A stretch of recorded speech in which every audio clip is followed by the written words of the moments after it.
남편의 숨겨진 진실. 안녕하세요. 저는 올해 62세 된 할머니입니다. 오늘 제 사연을 털어놓으려고 합니다. 지금까지 살면서 이렇게 기가 막힌 일을 겪을 줄 몰랐어요. 결혼 40년째인 저희 부부. 남편은 올해 65세로 3년 전에 정년퇴직했어요. 그래도 퇴직하기까지 돈도 부지런히 모아놓았고 후에 간단한 일이라도 한다면 그럭저럭 먹고 살지 않을까 싶었어요. 그런데 퇴직하고 나서부터 남편이 완전히 다른 사람이 되었습니다. 하루 종일 돈 얘기만 하는 거예요. 여보, 전기세 너무 많이 나왔어. 에어컨 좀 아껴 써. 마트에서 왜 이렇게 비싼 걸 샀어? 할인하는 날만 가라고 했잖아. 휴지도 이렇게 많이 쓰면 어떡해? 한 번 쓸 때 한 장씩만 써. 정말 한도 끝도 없었어요. 제가 친구들과 커피 한 잔 마시고 오면 돈 없다고 하는데 왜 밖에서 돈을 써? 라고 잔소리했죠. 심지어 제가 파마를 하고 왔더니 앞으로 미용실 가지 마. 집에서 내가 잘라줄게라고 하더라고요. 처음에는 퇴직해서 불안한가 보다 싶었어요. 그래서 이해하려고 노력했습니다. 그래, 이제 수입이 없으니까 아껴야지라고 생각하며 남편 말에 맞춰 살았어요. 그런데 시간이 지날수록 더 심해지더라고요. 겨울에 보일러도 아껴야 한다며 두꺼운 옷을 입고 살게 했어요. 여름엔 선풍기만 틀고 에어컨은 금지였고요. 친정어머니가 편찮으셔서 병문안을 가려고 하니까 버스비 아까우니까 전화로 안부만 물어봐라고 하더라고요. 정말 숨이 막혔어요. 40년간 살림하면서 이런 적은 없었거든요. 그래도 남편이니까 참고 살았죠. 그런데 날이 가면 갈수록 더하다 싶은 사건도 있었어요. 저희 아들이 회사 다니면서 결혼 준비를 하고 있거든요. 그런데 남편이 아들한테도 너무 박했어요. 이번에는 해도 너무하다 싶었죠. 아들이 정장이 낡아서 새로 사겠다고 하니까 뭐하러 새로 사? 아버지 정장 있잖아. 그거 입어라고 하더라고요. 20년 된 낡은 정장 말이에요. 쌍팔년도 시절에도 그리 안 했다 싶은데 정말 기가 차는 말 아닌가요? 아들이 아버지 스타일도 다르고 사이즈도 안 맞아요 라고 하니까 수선해서 입으면 돼. 돈 아껴야 한다라고 우기더라고요. 결혼 예물 살 때도 그랬어요. 예비 며느리가 반지를 보여주면서 이런 걸로 해주세요라고 했는데 남편이 너무 비싸다. 이건 말고 더 싼 걸로 하자라고 하는 거예요. 아들이 얼마나 창피했는지 몰라요. 시부모가 돼서 더 싼 거로 하자니. 며느리 부모가 아시면 또 얼마나 속상해 하실까 싶었죠. 심지어 결혼식 예산도 요즘 경기가 어려운데 뭘 그렇게 크게 해? 간소하게 하자라며 자꾸 깎으려 하더라고요. 아들이 아버지 제가 돈 벌어서 할게요 라고 하니까 내가 뭘 안다고 그래? 다 아버지 말 들어라고 화를 내더라고요. 정말 이해가 안 됐어요. 아들 결혼하는데 왜 이렇게 인색하게 굴까 싶어서 아들도 눈에 띄게 스트레스 받는 게 보였어요. 친구들은 다 부모님이 이것저것 사주는데 우리 아들은 아버지 때문에 위축되어 있더라고요. 그래서 제가 몰래 아들을 도왔어요. 그래도 다행히 따로 적금을 들어둔 게 있었거든요. 남편한테는 비밀로 하고 말이에요. 남편의 짠돌이 행각은 정말 끝이 없었어요. 마트에서 1+1 행사만 노리고 할인 스티커 붙은 것만 사다가 냉장고에 쌓아두더라고요. 그런 거 먹다가 배탈 날까봐 걱정됐는데 유통기한 하루 이틀 지난 건 괜찮다라며 우기더라고요. 외식도 완전 금지였어요. 오늘은 집에서 요리하기 싫으니까 짜장면이나 시켜 먹자. 라고 하면 그놈의 짜장면 맨날 먹는 거 뭐 또 먹자 하는 거야? 왜 시켜 먹어? 집에 라면 있잖아. 라고 하더라고요. 결혼 40년 만에 이런 취급을 받을 줄 몰랐어요. 심지어 병원비도 아까워했어요. 제가 무릎이 아파서 정형외과에 가겠다고 하니까 파스 붙이고 며칠만 참아봐. 병원비가 얼마인데라고 하더라고요. 정말 화가 나서 내가 아픈데 병원도 못 가게 하는 거야? 라고 했더니 나이 들면 여기저기 아픈법이라며 좀 참을 줄도 알아야 한대요. 운동이나 부지런히 해. 라고 하더라고요. 친구들한테도 창피했어요. 친구들이 우리 같이 온천 여행 가자라고 하면 핑계 대면서 안 갈 수밖에 없었어요. 남편이 돈 없는데 무슨 여행이야? 라며 펄펄 뛸 게 뻔하니까요. 그래서 친구들과도 점점 멀어지게 됐어요. 모임에 나가면 돈 들 일이 많으니까 아예 나가지 않게 된 거죠. 집에서만 있다 보니까 우울해지기 시작했어요. 그런데 이상한 게 있었어요. 남편이 그렇게 돈을 아끼면서도 가끔 수상한 행동을 하더라고요. 매월 한 번씩 은행에 가서 뭔가 업무를 보고 오는데 제가 뭐 하러 갔다 왔어? 라고 물으면 그냥 연금 관련 일이라고 얼버무리더라고요. 그리고 가끔 편지를 받는데 그 편지를 보면 얼굴이 환해지면서 혼자 웃더라고요. 무슨 편지야? 라고 물으면 친구한테 온 편지라고 하는데 봉투를 자세히 보니까 외국에서 온 것 같더라고요. 영어로 뭔가 쓰여 있었거든요. 그리고 컴퓨터도 혼자 하더라고요. 저희 집에 컴퓨터가 있긴 한데 남편이 인터넷을 할 줄 아는지 몰랐어요. 그런데 어느 날부터 컴퓨터 앞에 앉아서 뭔가를 보더라고요. 제가 다가가면 얼른 화면을 끄거나 다른 걸로 바꾸고요. 뭐 보고 있었어? 라고 물으면 그냥 뉴스라고 하는데 뭔가 수상했어요. 뉴스를 보면서 그렇게 진지한 표정을 지을 이유가 없잖아요. 가장 이상했던 건 전화 통화였어요. 가끔 전화가 오면 방으로 들어가서 조용히 통화하더라고요. 문 앞에서 들어보려고 해도 목소리를 너무 낮춰서 무슨 말인지 들리지 않았어요. 누구랑 통화했어? 라고 물으면 옛날 회사 동료라고 하는데 표정이 뭔가 어색하더라고요. 40년을 같이 살아서 남편 거짓말하는 표정은 알 수 있거든요. 남편이 아무래도 여자가 생긴 듯 했어요. 말로만 듣던 바람인 듯 했어요. 이놈의 인간 나한테는 짜게 굴더니 어디서 바람질이냐며 배신감에 가슴이 화닥거려 미칠 것 같았어요. 그러던 어느 날 정말 우연히 진실을 알게 됐어요. 남편이 병원에 가면서 핸드폰을 집에 두고 갔더라고요. 그런데 핸드폰에서 자꾸 알림이 와서 혹시 급한 일인가 싶어서 봤는데 메시지 내용을 보고 깜짝 놀랐어요. 영어로 쓰여 있는 걸 보고 이 인간이 이제 하다하다 외국 여자를 만나나 싶었어요. 주제에 여자는 만나고 싶으니까 별 지랄을 다 한다 싶었죠. 핸드폰으로 급하게 사진을 찍어 아들한테 보냈어요. 해석해보라고. 그랬더니 아들이 말하길 아프리카에 후원하는 아이들한테서 연락이 온 거라고 하더군요. 그제서야 깨달았어요. 남편이 외국 아이들을 후원하고 있었구나.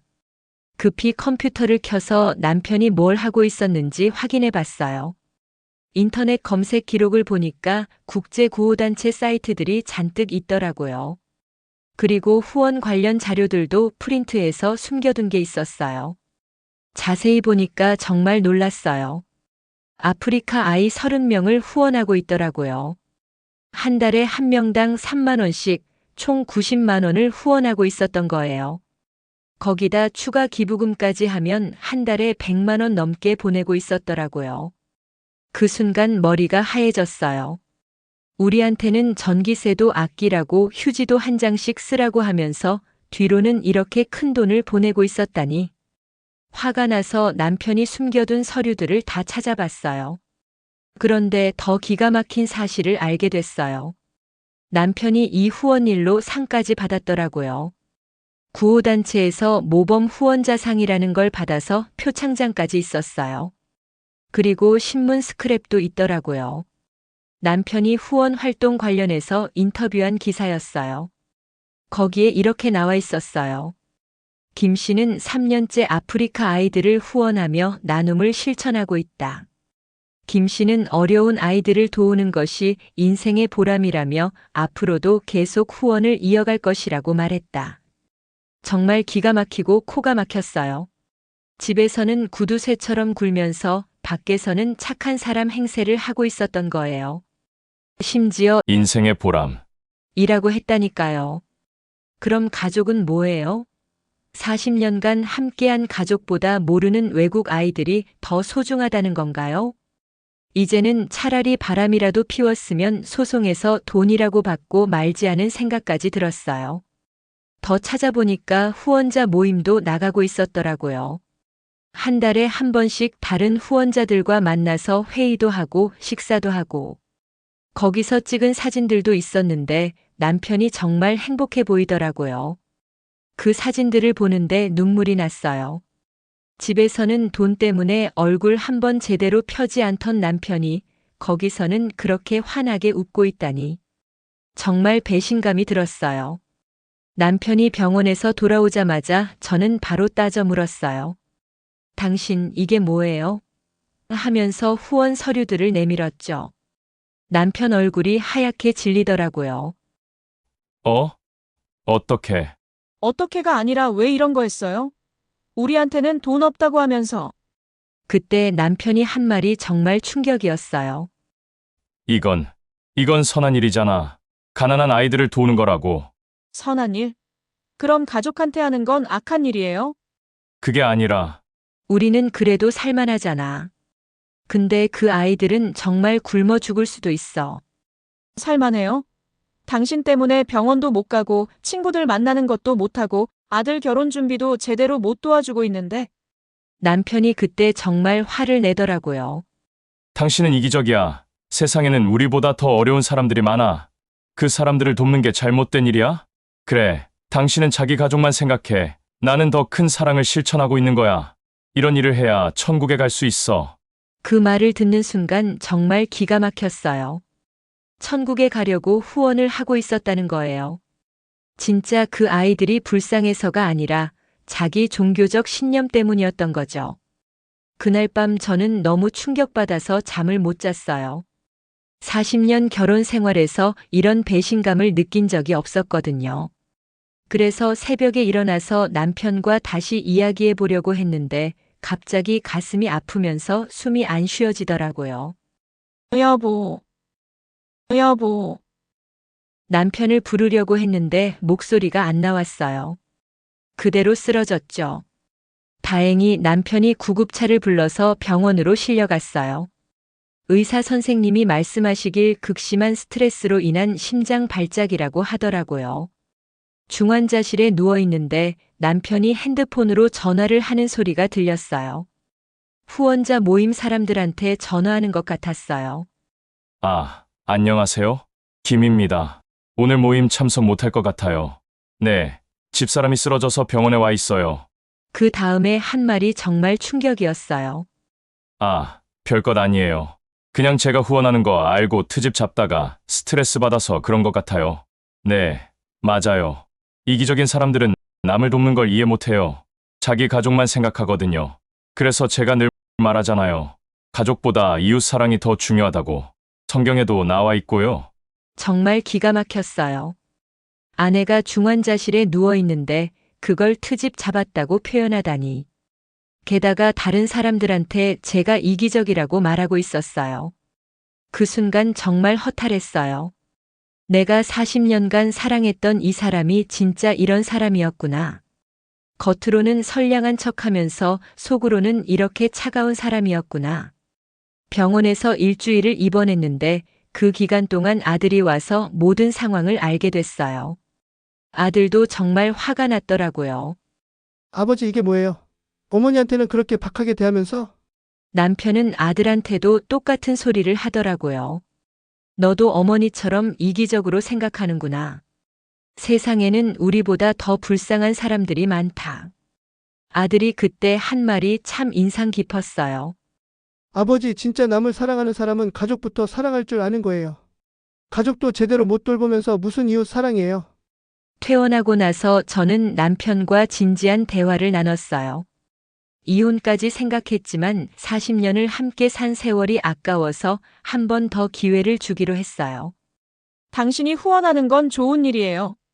하지만 가족을 희생시키면서까지 할 일은 아니죠. 그리고 진짜 선한 마음으로 하는 거라면 가족들에게도 말하고 함께 할 수 있어야 해요.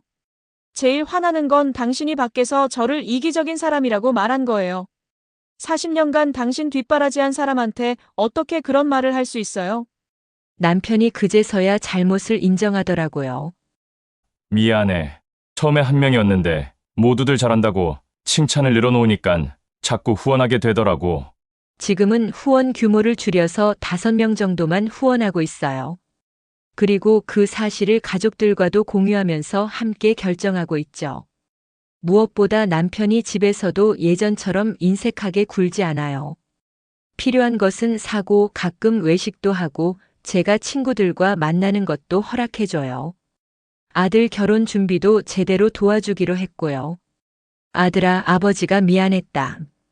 앞으로는 제대로 도와줄게라고 사과했어요. 물론 아직도 완전히 신뢰가 회복된 건 아니에요. 가끔 남편이 후원자 모임에 가면 예전처럼 다른 사람들한테 가족 험담을 하는 건 아닌지 걱정되거든요. 하지만 그래도 많이 나아졌어요. 후원하는 것 자체는 좋은 일이니까 가족과 균형을 맞춰서 하라고 했죠. 지금 생각해보면 남편이 후원을 시작한 이유가 진짜 선한 마음에서였는지 의문스러워요. 천국에 가려고 다른 사람들한테 인정받으려고 한 건 아닌가 싶어서요. 진짜 선한 사람이라면 가족부터 소중히 여겨야 한다고 생각해요. 멀리 있는 사람을 돕는 것도 중요하지만 가장 가까이 있는 사람들을 먼저 사랑해야죠. 이 사연을 읽으시는 분들께도 말씀드리고 싶어요. 좋은 일을 하시는 것은 정말 훌륭한 일이에요. 하지만 그것 때문에 가족이 희생되면 안 된다고 생각해요. 진정한 사랑은 가장 가까운 사람부터 시작되는 거니까요. 그리고 선한 일을 할 때는 진짜 순수한 마음으로 해야 해요. 남들한테 보이려고 인정받으려고 하는 건 진짜 선행이 아니라고 생각해요. 지금 저희 부부는 다시 새로운 시작을 하고 있어요. 40년 결혼 생활에 큰 상처를 받았지만 그래도 함께 극복해 보려고 노력하고 있습니다. 앞으로는 정말 서로를 존중하면서 가족의 소중함을 알고 살아가려고 해요.